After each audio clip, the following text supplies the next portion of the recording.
Good day everyone, you're welcome to a new video. In this video we shall be talking about exponential equation. Without further ado, let's go straight into the business. But before doing that, in our previous video we talked about indicial equation as an equation that involves indicials that involve indices.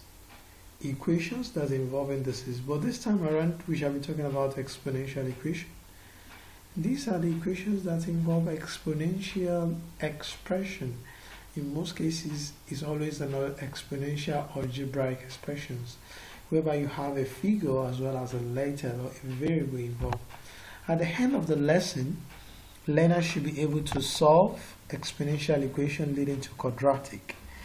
So the exponential equation is just an extension of the indicial equation we treated in the previous video. Let's go. How do we solve a simple exponential equation? Look at this example. Solve for x. 2 raised to power 2x minus 6 open bracket 2 raised to power x close the bracket plus 8 equals 0. This is an exponential equation because it has an existence of an exponentiated term 2 raised to power x. This is an exponentiated term 2 raised to power x for this given exponential equation. So how do we solve this? Solution. So step 1, you need to express the given question in terms of the exponentiated term. So in this case you have to express this such that it has 2 raised to power x in it. And by the knowledge of the law of indices, this can be written as 2 raised to power x close the bracket 2. And by doing that, we have this. Interesting? That's good. Okay, let's continue. Now, looking at this critically, do you observe anything? Yes, you can observe that this could be represented with a letter, and as a result the next step is to represent the exponentiated term with a variable. Let's say this time around this 2 raised to power x should be represented with a letter p, and by doing that what do we have? So this will be p squared minus 6p plus 8 equals 0, and this is already an quadratic equation. Let's proceed. The first step is for us to solve this quadratic equation, which is obtained from step 2 using any convenient method. So in this video we shall be using factorization method. So we try to multiply 8. For the purpose of those that are not familiar with factorization method, you multiply plus 8 by p squared. You have plus 8p squared and minus 6p. You think of two numbers when added that gives minus 6p, and when you multiply it gives plus 8p squared, and we are able to deduce the two values minus 4p minus 2p, which is going to be inserted at the middle of this. So by doing that we can now go into factorization.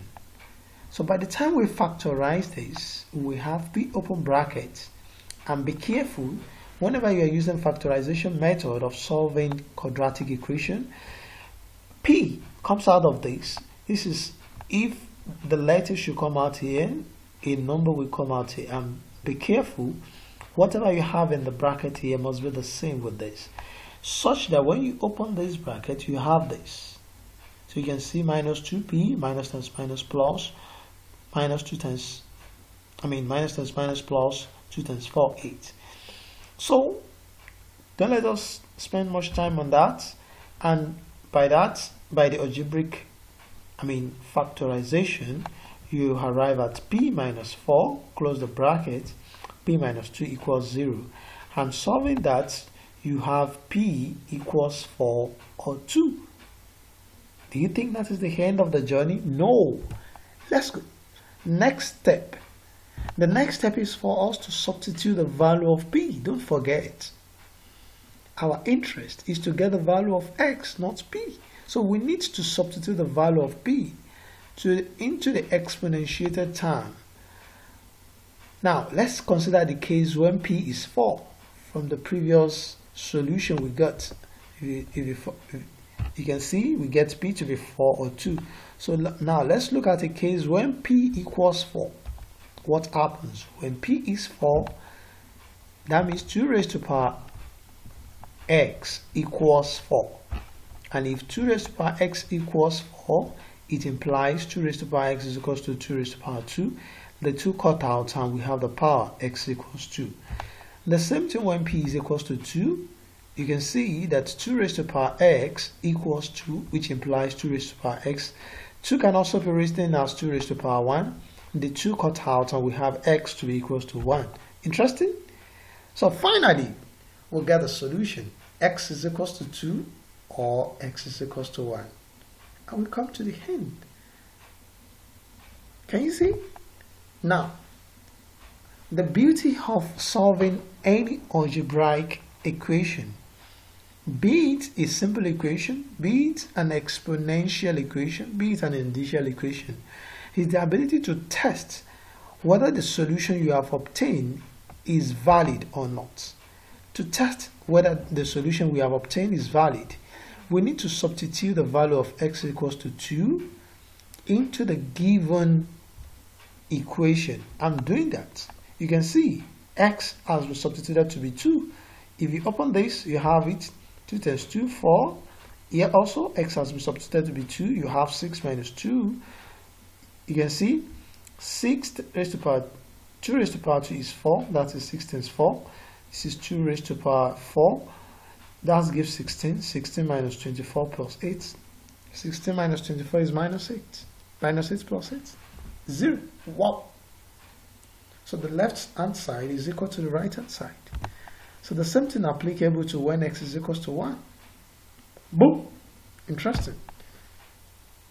Do it yourself. This is what you have to do on your own, and you drop your answer, the value of x, at the comment section of this video. Okay?